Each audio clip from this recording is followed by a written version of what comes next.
안녕하십니까. 신의 한수의 신의 식입니다. 문재인 지지율이 계속 떨어지고 있습니다. 올라갈 일은 보이지 않는 것 같습니다. 시중에서는 불안하다, 경제가 너무 힘들다고 얘기가 나오고 있고요. 정치권에서는 임종석이 너무 나대는 거 아니냐, 힘 빠진 거 아니냐 대통령, 이런 얘기가 나오면서 말이죠. 임종석 선글라스도 계속 화제가 되고 있습니다. 냉면, 선글라스 뭐 여러 가지 이야기가 나오고 있습니다. 오늘은 이와 관련된 이야기 해보겠습니다. 전옥현 전 국정원 제1차장님 그리고 송지영 아나운서 모셔서 이야기 나눠보겠습니다. 안녕하십니까? 안녕하십니까? 예. 아우, 왜 남들이 떨어졌다고 하는데 기분이 이렇게 좋은지 모르겠어요. 예. 다 떨어지면, 주식 떨어지면 기분 나쁘고 화나고 그러는데 차장님 기분이 좋습니다. 문재인 지지율 떨어질 때마다 저는 기분이 좋아지고 있습니다. 자, 이유가 뭘까요? 예. 그러니까 지금 이제 여러 가지로 현 정부가 들어선 지 이제 1년 반이 넘어가고 있거든요. 그렇기 때문에 현 정부의 국정 운영 수행 능력에 대한 이제 국민의 시각이 단순하게 감상적이고 이성적인 측면에서가 아니고, 이상적인 측면에서가 아니고, 이제 경제면 경제, 외교 안보면 외교 안보, 사회 부분이면 사회 부분에서 나타나고 하는 정책의 실제적인 효과를 가지고 이제 판단한다. 그러니까 이제 감상적으로 지지를 보내는 시기는 이제 이미 지난 거예요. 쉽게 얘기해서 숙제를 다 해오고 있고 또 시험도 보고 있는 중입니다. 예. 그렇죠. 예.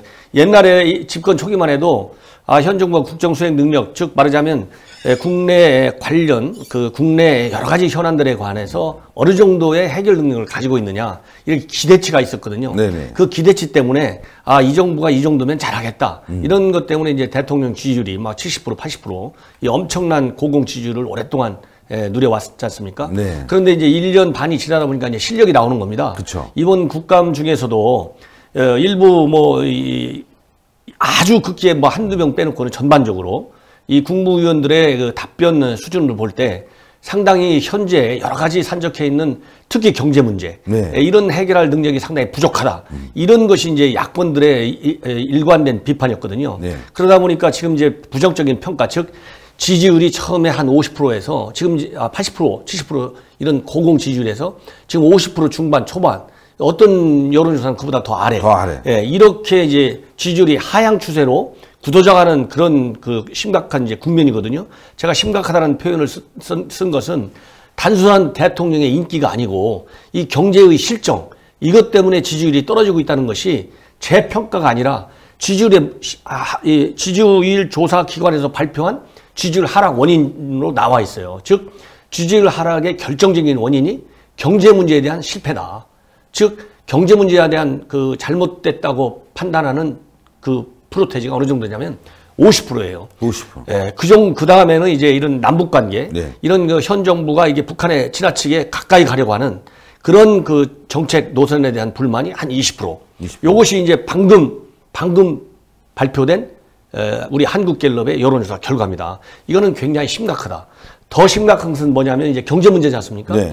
이제 경제 문제의 대표적인 실망이 뭐냐면 이번에 이제 우리 대통령의 국회 연설을 통해서 현재 모든 사람들이 대부분이 지금 가지고 있는 최저임금, 그 다음에 노동시간 단축, 이런 것이 현재의 경제 실정에 상당한 영향을 주고 있다. 그래서 이런 소득 주도 성장 정책을 빨리 폐기해야 된다.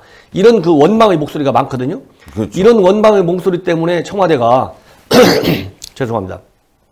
지금 경제사령탑 자리에 앉아 있는 두 사람, 즉 장하성 실장하고 그 다음에 김동연 기획재정부 장관 2명을 교체하겠다. 이런 것이 어떻게 됐든지 간에 기정사실화 돼가지고 후임자 검증 작업에 들어가 있다고 하는 것이 지금 다 알려져 있어요. 아하. 시기만 한 명만 바꿀 것이냐, 이게 만약에 2명 다 바꾸면 우리 정부가 경제를 잘못했다는 걸 시인하는 거 아니냐. 그래서 한 명은 좀 천천히 바꾸자. 이런 설까지 지금 다 나돌고 있거든요. 예. 이렇게 이제 사람을 바꾼다고 하면은 이 정책을 집행하는 게 누굽니까? 경제 책임자들이에요. 그렇죠. 이 두 사람이 소득주도 성장 정책을 밀어붙인 사람들이에요. 그러면은 정책은 가만 놔두고, 그렇잖아요? 잘못된 정책의 뿌리는 놓아두고 운전기사만 바꾸면, 예를 들어 차가 고장났는데 운전 1등기사 아무리 갖다 놔도 차가 달리겠습니까? 그렇죠. 못 달리죠. 못 달리죠. 그 차 또 사고 나요. 운전기사가 잘못이 아니고 버스가 그렇죠. 고장나 있으니까.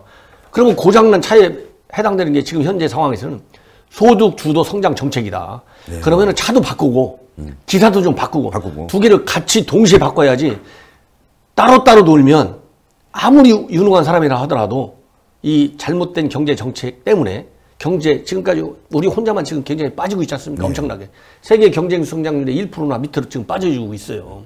그렇기 때문에 이거는 곤란하다. 그래서 이런 그 잘못된 실정, 경제 실정, 이런 걸로 인한 지지율 하락, 이런 거를 좀 심각하게 생각해 가지고, 왜냐하면 경제는 가진 자이든 못 가진 자이든 모두에게 문제입니다. 이걸 빨리 고치는 반성의 계기로 삼아야 되겠다. 그렇지 않으면 제가 계속 얘기지만은 지지율이 다시 반등할 기미를 찾기가 가까운 시일 내는 굉장히 어렵다. 그러면 어려워지는 것은 지도층들도 물론 고민이 있겠지만은 더 어려워진 것은 우리 국민 서민들이에요. 그렇죠, 그렇죠. 서민 중산층이 네. 지금 무너져 내리는 거지 않습니까? 맞습니다. 그럼 이 지금 양극화를 교정하는 것도 물론 중요하지만은 지금 대한민국 국민이 다 어려워지는 거예요. 지금 중소기업 하는 사람들이 전부 다 해외, 베트남이니 동남아 다른 데로 시장처럼 나간다는 것은 어제 오늘 얘기가 이제 아닙니다. 네. 이게 하나의 추세로 굳어지면 굉장히 어려워진다. 이거를 정부 당국에서는 심각하게 고민해야 된다. 저는 그런 말씀을 강하게 좀 얘기하고 싶습니다. 네. 예, 처장님 말씀 굉장히 일리가 있고, 또 지금 하나 벌어지는 현상이 뭐냐. 문재인 지지층이 붕괴되고 있다는 겁니다. 문재인 지지층이 붕괴되고 있다는 건 경제가 너무 어렵고, 그동안 얘기해왔던 공약들이 현실에서 상당 부분 맞지 않으면서 경제가 무너지는 현실이 오고 있다는 거죠. 자, 그래서 말이죠. 송지영 아나운서 여쭤보겠습니다. 문재인 씨를 찍었으니까, 문재인 씨를 찍고도, 제가 왜 이렇게 더듬거리죠? 신의 한 수에 문재인 찍은 사람이 나온 적이 없는데, 어쨌건 말이죠. 문재인을 찍었지만 이분들이 이제, 이건 아니다 하고 이렇게, 신의 한 수에 출연도 하고 또 문재인 반대로 돌아선 사람들이 많다는 걸 또 저희가 말씀드리고자 송지영 아나운서의 얘기를 좀 들어보겠습니다. 네, 제가 문재인 대통령을 찍었습니다. 아마 이 방송을 보시는 분들이 저를 또 나쁘다고 얘기할 수도 있는데, 저희는 사실 뭐 이제 박근혜 대통령도 찍었고 문재인 대통령님도 찍었습니다. 근데 저희가 이제 문재인 대통령님께 그때 이제 공약이라고 해서 저희한테 이제 공약을 해준다고 했습니다. 근데 그 공약들이 하나도 지켜지지 않고, 근데 사람은 누구나 밑바닥에 이기주의라는 게 있습니다. 아마 똑같을 겁니다. 그렇죠. 우리 탈북민들이 이익을 대변해 준다고 하니까, 그렇죠. 이 대통령님이 우리 탈북민들도 우리 대한민국의 한 국민들로서 탈북민들의 이익을 대변해 준다고 하니까 저희가 정말 열성적으로 찍었는데, 그런 것들이 하나도 지켜지지 않고, 두 번째는 이 한국 사회의 흐름이나 한국 사회의 실태를 볼 때 경제도 나빠지고 대통령님에 대한 신뢰들이 조금씩 무너지는 거 보면 조금씩 실망이 드는 건 사실입니다. 네. 그렇지만 이제 첫 번째로 본인들이 이익에 어떻게 되는가. 우리 탈북민들도 대한민국의 한 국민이지만, 그렇죠. 저희는 여러분들도 아시다시피 그냥 탈북민입니다. 대한민국 국민이지만 대한민국 국민 속에서 탈북민인 겁니다. 한국 보수당도 아니고 민주당도 아니고 탈북민입니다. 대한민국의 한 사람들인 거죠. 그래서 이 대한민국이 똑같이 뭐 어떤 한 것에 치우치지 않고 기차의 레르처럼 한국 보수당이나 한국 민주당이나 똑같이 평행성으로 달릴 때만이 기차는 바로 갈 수 있습니다. 그렇죠. 그 속에 우리 탈북민도 들어가 있어야 한다고 생각합니다. 근데 그런 것들이 하나도 지켜지지 않기 때문에 조금 많은 탈북민들이 실망을 한 것 같습니다. 그리고 이제 볼 때 한국의 경제가 점차적으로 나빠지고 있다. 이런 것들을 이런 것들을 이제 해석을 해보니까 너무 이제 북한 문제에만 치우치고 대한민국의 그렇죠. 경제는 조금 살피지 않는 것이 아닌가 하는 이런 불만들이 있는 것 같은데 조금 타당하다고 느껴집니다. 타당하다고 느껴집니다. 저도 그렇습니다. 자연스럽게 하세요. 괜찮아요. 여러분들 이렇게 신의 한 수에서 누굴 지지했다 말았다 이런 얘기를 하면서 이상하다 이렇게 생각하시면 안 돼요. 사실은 많은 국민들이 또 문재인을 찍었기 때문에 대통령이 된 거 아니겠습니까? 그 국민들을 우리가 포용할 때만이 나라가 바로 잡히지, 그들을 적으로 돌리고 불편한 시선으로 보게 되면 그분들이 다시 또 이 우파, 우리 애국 진영에 들어오겠습니까? 그러니까 그런 부분들을 이해해 주시고, 여러분들 송지영 씨 많이 사랑해 주시고, 좀 탈북자분들 굉장히 지금 더 분노하고 있다고 해요. 이분들이 또 대한민국의 큰 힘이란 거 여러분들이 알아주시고 그분들에 대한 이해의 폭을 넓혔으면 좋겠습니다. 자, 지금 말씀하신 대로 말이에요. 송지영 아나운서가 얘기한 대로 지금 문제가 말이죠. 북한에 너무 신경을 쓰고 있다. 그렇다면 지지율에 있어서 김정은 답방이 또 큰 영향을 줄 수도 있다. 아마 문재인 정권은 그렇게 생각할 텐데 정말 답방이 지지율에 영향을 줄까요? 제가 보기에는 이제 경험적으로 보면 예. 어쨌든지 간에 현 정부가 남북 정상회담을 하면서 빠졌던 지지율이 다 항상 올라갔어요. 네. 그리고 지금 현재 네. 이 지지율 여론조사에서 가장 중요한 큰 우리가 이제 봐야 될 점 중에 하나는 이 보수 계층이라고 하는 사람들, 흔히 얘기하는 샤이 보수라고 하는 네, 샤이 이런 사람들은 여론조사에 응하지 않고 있습니다. 네. 그런 거에 반해서 소위 진보 측이라고 하는 현 정부의 지지층들은 똘똘 뭉쳐갖고 여론조사에 적극적으로 참여를 해요. 이런 경향성을 본다면 야. 김정은 답방이 제가 얘기하든 이런 다른 사람이 뭐라고 얘기하든지 간에 일단 이런 결속된 지지층들의 여론조사에 대한 답변율이 높은 걸로 보면 어느 정도라도 올라갈 것이다. 최근에 3차 정상회담 했을 때도 대통령의 지지율이 계속 빠졌었는데 무려 한 10%에서 12% 정도까지 급상승했어요. 네. 그러나 김정은이가 답방을 한다 하더라도 또 지지율이 상승한다 하더라도 그때는 상당히 낮을 것이다.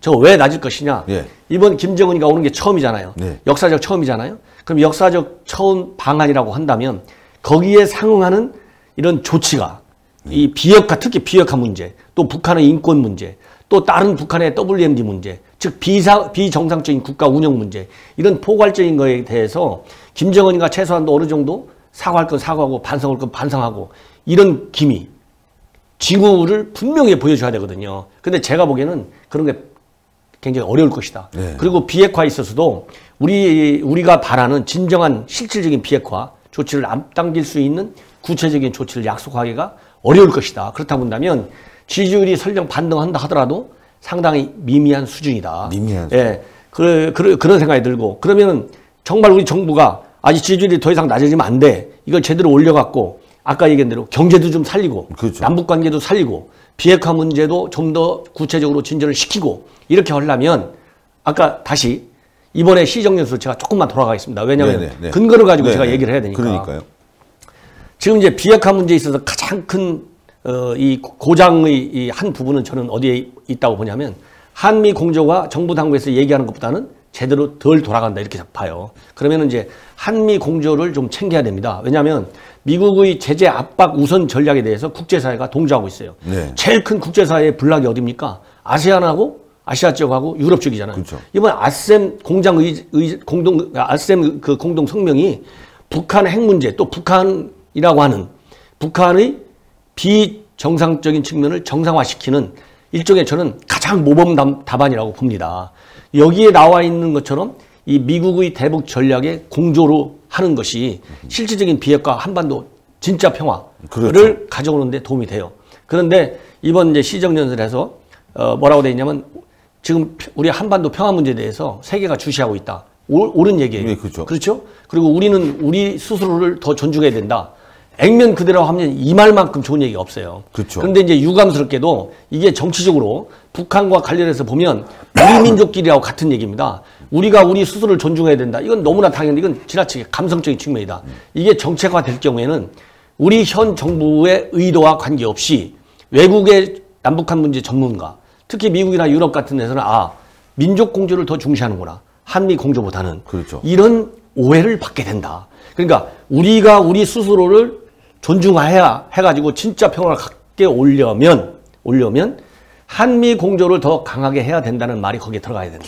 그 한미 공조가 들어가야 되는데 지금 한미 공조가 아니라 다자안보 체제 이렇게 들어갔다. 그래서 거기에 이제 다자 안보 평화 체제도 네. 이제 먼 훗날 장기적인 비전의 하나로 뭐 정권 나올 때마다 뭐 하나씩 평화 체제 이런 얘기가 나왔어요. 뭐 동북아 평화 체제니 다자 안보 체제니 뭐 많은 말만 바뀌어졌지. 그러나 단 한 번도 그게 구체적으로 제대로 뿌리를 잡힌 적이 없어요. 그래서 지금은 다자 안보 평화 체제도 물론 좋지만 더 급한 것은 한반도에서 핵을 완벽하게 최종적이고 완벽하게 없애는 이걸로만 매진해야 됩니다. 지금 이것저것 건드릴 게 아니고 한 가지에 집중적으로 선택과 집중이잖아요. 지금 그렇죠. 우리 대한민국의 안보 정책, 외교 정책의 핵심은 선택과 집중해서 북한의 완벽한 최종적이고 완벽한 비핵화 여기로만 집중해야 돼요. 예. 이런 점이 좀 하나 아쉽고 지금 이제 그 판문점 선언 같은 국회 비준 문제가 지금 계류돼 있잖아요. 네. 이거 가지고 얼마 전에 지금 난리가 났지 않습니까? 네. 국내가. 이런 문제도 은유적으로 물론 표현했어요. 국회가 당연히 남북관계 개선에 비핵화에 참여를 해야죠. 적극적으로 기여를 해야죠. 그러나 지금 현재 판문점 선언 비준의 문제점은 지금 많은 그 각도에서 여러 계층에서 지금 상당한 문제점을 지적하고 있어요. 이런 것이 어떻게 보면 북한이 노리는 남남 갈등의 그렇죠. 큰 요인이 되고 있거든요. 그래서 이런 비준 문제를 밀어붙이고 이런 민족 공조를 강조하는 방향으로 나가면 아까 이제 김정은 답방이 온다 하더라도 이것도 지지율에 그렇게 큰 상승 요인은 되지 않는다. 기본적으로 아까 얘기했잖아요. 갤럽 여론조사에서 경제 문제에 대한 불만이 50% 돼 있어요. 그렇죠. 그러면 이 경제가 지금 김정은 답방이 연말인데 연말은 지금 2달도 안 남았잖아요. 그렇죠. 2달 사이에 경제가 어떻게 금방 내 뜨거운 물 끓이듯이 금방 내 뜨겁게 달아오를 수가 있습니까? 맞습니다. 예, 그렇기 때문에 이 경제의 구조적 한계는 큰 틀에서의 소득주도 성장의 그런 한계 이런 바탕을 바꾸고 또 이 대북 협상 핵 협상 전략에서도 부분적인 수정이 이루어지지 않는 한 이 답방도 상당히 환영된 분위기에서 이루어지기는 굉장히 어렵고 서둘면 서둘수록 남남 갈등 또 이 한미 간의 그런 어떤 마찰 요인이 커질 우려가 있다고 하는 그 생각을 반드시 하고 좀 추진해야 되는 거 아니냐. 네. 저는 그런 생각이 듭니다. 아, 좋은 말씀이십니다. 자, 송주영 아나운서. 네. 북한 주민들 입장에서는 이 남북 대화가 이제 이어지면서 큰 기대를 가질 거예요. 저번처럼 이제 뭐 남쪽에서 물품도 오고 여러 가지 경제가 좋아지겠다는 기대도 가질 텐데 그게 지지부진해지니까 김정은이가 어제는 이 가슴 윗두리를 풀어헤치고 말이죠. 왜 제재 계속하냐고 화를 냈는데 여쭤보고 싶은 거는 김정은 답방 또 탈북자분들에게는 굉장히 어떤 남다른 의미가 있을 거란 말이죠. 그렇죠. 근데 그 의미가 좀 퇴색되고 있는 것이 아닌가 아니면은 왜 이 상황에 올까 뭐 여러 가지 좀 고민도 있을 것 같아요. 그래서 그것이 또 지지율에 어떤 영향을 줄 것인지도 궁금하거든요. 우리 이제 우리 차장님께서 말씀하신 부분 좀 이렇게 생각하시면서 말씀해 주면 좋겠어요. 물론 뭐 김정은이 답방해서 비핵화가 조속하게 실행된다면 정말 그보다 많은 우리 대한민국에게 큰 이익은 없고 공동 이익이 될 거라고 생각합니다. 그렇지만 김정은이 지금 비핵화 속도를 본인이 지금 급함에도 불구하고 본인이 지금 적극적으로 나서지 않으면서 우리 쪽에서 먼저 이제 나서라고 걸고 미국 쪽에서 먼저 나서라고 걸고 또 그렇게 이제 우리가 이제 속도를 조절하는 걸 뭐라고 이제 막 또 이제 우리 민족끼리에서 막 그렇죠. 뭐라고 욕하면서 북한 주민들에게는 지금 우리가 미국이나 또 이제 남쪽의 이제 보수 세력들에 대해서 자꾸 이제 압력을 받기 때문에 국민들이 못 산다 이런 쪽으로 또 선전 매체를 통해서 이렇게 네. 한쪽으로는 선전 교육을 그렇죠, 합니다. 근데 이제 여기 이제 많은 탈북민들이라든지 또 이제 보수 세력들이라든지 우리가 이제 70년 동안 분단 속에서 또 이제 북쪽의 뭐 천안함이라든지 뭐 당한 그런 분들이 또 많지 않습니까? 그렇죠. 그런 분들이 있지만 그 많은 아픔을 정말 마음속에 간직하고 있는데 김정은이 와서 뭐 어떻게 진척되는지는 그것까지는 예상할 수 없습니다만 그것이 이제 민주당에는 많은 이제 정치적 영향을 주겠지요. 네. 그렇지만 뭐 실질적인 뭐 이득이 없다든지 우리 대한민국 경제라든지 우리 대한민국의 큰 뭐 정말 빛이라든지 이익이 없다면 그것은 오히려 또 이제 한국민주당 이제 그 문재인 대통령 당에 오히려 더 안 좋은 지지율 하락으로 이어지지 않을까. 그리고 또 김정은이 한국을 방한했을 때 한국에 왔을 때 많은 탈북민들이 정말 가만히 있을까? 네, 많은 탈북민들이 그 중에서도 이제 평화를 위해서 모든 것을 다 묻어두고 가자 이런 탈북민들도 있겠지만 뭐 정치범 수용소에서 당했던 분들이라든지 정말 북한에서 많은 당했던 분들은 오히려 뭐 이런 기회를 이용해서 뭔가 이제 액션으로 나오는 현상도 있을 수 있다 하는 것을 할 수 있다고 생각됩니다. 제가 이제 거기에 대해서 한 가지만 추가한다면 지금 현재 북한의 그 선전 매체들이 주장하는 거를 이렇게 쭉 보면요. 첫 번째로가 이제 어제 김정은이가 직접 얘기했잖아요. 제재 똑바로 빨리 풀어라. 이게 그동안에는 이제 뭐 선전 매체라든가 하위 계층의 어떤 그런 그 사람들이 그런 제재 완화를 빨리 해야 된다. 이거를 이제 계속적으로 주장했거든요. 우리 정부가 이미 뭐 제재 완화해야 된다는 것은 뭐 다 국제적으로 다 알려진 사실이고.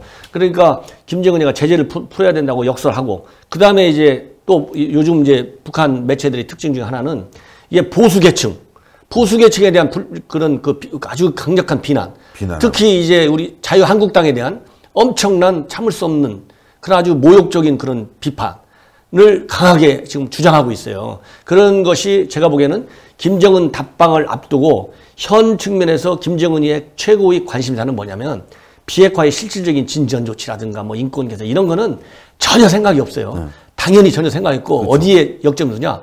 아, 내가 지금 서울을 갈 때 남남 갈등을 최대한으로 멀려놔야 되겠다. 그래갖고 이 보수 계층을 완전히 무력화시켜야 되겠다. 그래야만이 내가 한국을 갔을 때 열렬한 환영의 박수 소리가 들리지 않겠느냐. 그래가지고 지금 제가 보기에는 우리 보수 계층을 무너뜨려서 방안에 따른 그런 반대의 분위기를 최대한으로 약화시키는 거. 그 남남 갈등을 최대한으로 불러일으키는. 네, 불러일으켜가지고 이게 결국은 한미 이간질 하는데도 또 말하자면 약발이 받게 하는 이런 고도의 심리전 전략에 지금 매진하고 있다. 그 비핵화라든가 이런 거는 제가 보기에는 지금 현재 북한이 가지고 있는, 보여주고 있는 요걸 어떻게 잘 말하자면 분식을 해서 그럴듯한 실질적인 비핵화로 보이게끔 하는 이런 데 치중하지 않을까. 저는 그런 생각이 듭니다. 그래서 북한이 김정은이가 이제 직접 제재 문제를 김정은이가 치고 직접 자기 육성으로 치고 나와가지고 미국한테도 지금 세게 나오는 거예요. 왜냐하면 미국하고 지금 내주에 고위급 회담한다는 거예요. 그렇죠, 그렇죠. 네, 폼페이오, 당신 말이야 내주에 우리 측에서 보내는 대표 만나려면 제재 문제에 대해서 진일보한 입장을 갖고 와. 안 갖고 오면 내가 뭐 별로 미국한테 보여줄 카드가 없어. 알았지? 이걸 지금 내세우는 거예요. 그러니까 지금 다른 여러 가지 선전 매체도 있고 주장할 수 있는 입장을 할 수 있는 그런 장이 있는데도 불구하고 김정은이가 직접 20일 만에 나타난 거죠. 20일 만에 나타나서 첫 번째 얘기한 거가 대북 제재 완화. 제재 똑바로 빨리 해제 이거거든요. 그리고 오늘은 자유한국당 보수 한국층 정신 똑바로 차려. 그런 식으로 비판하지 마. 이렇게 돼 있는 거예요. 예. 그러니까 이제 북한은 김정은 답방을 앞두고 미국으로부터는 제재 완화의 선물을 받아내고 그리고 국내에서는 남남 갈등을 일으켜가지고 자기가 정말 개선장구처럼 서울을 오고 싶어하는 그래서 본인이 가지고 있는 한반도에서는 내가 주인공이야 이렇게 국제사회 그리고 북한 주민들한테 왜곡 선전하고 싶어하는 겁니다. 오늘 아주 좋은 말씀이십니다. 진짜. 자, 시청자 여러분들 신의 한수 아침 전옥현의 정보마당 보시면요 이렇게 지지율과 관련돼서 아주 다양한 이야기를 들으면서 정확하게 분석하셨죠. 자, 떨어질 분이 없는 것 같습니다. 김정은 답방을 해도 말이죠. 아까 우리 송지영 아나운서가 얘기했지만 잠시는 올지 몰라도 그 여파가 오히려 더 추락을 만들어낼 수도 있다. 또 전옥현 차장님 말씀대로 와도 올라가는 커녕은 더 떨어질 가능성이 더 많다. 예, 김정은이 답방하기 위해서 여러 가지로 지금 말이죠. 예, 사전 작업을 하는 것 같습니다. 우리도 내성을 키워야 되겠죠. 김정은이 온다고 해서 달라질 건 없습니다. 핵이 없어지지 않고 오히려 보수만 죽을 것 같은데 우리가 똘똘 뭉쳐서 살아남아야 되겠습니다. 여러분들 2부 순서 또 있는데요. 2부도 기다려 주십시오. 대단히 감사합니다. 동그랗게 올라가는 구독 버튼 이걸 빠뜨렸네요. 예, 제가 빠뜨려서 죄송합니다. 동그랗게 올라가는 구독 버튼 신의 한수와 대한민국을 살릴 수 있습니다. 물론 추천 버튼 꼭 부탁드리겠습니다. 대단히 감사합니다.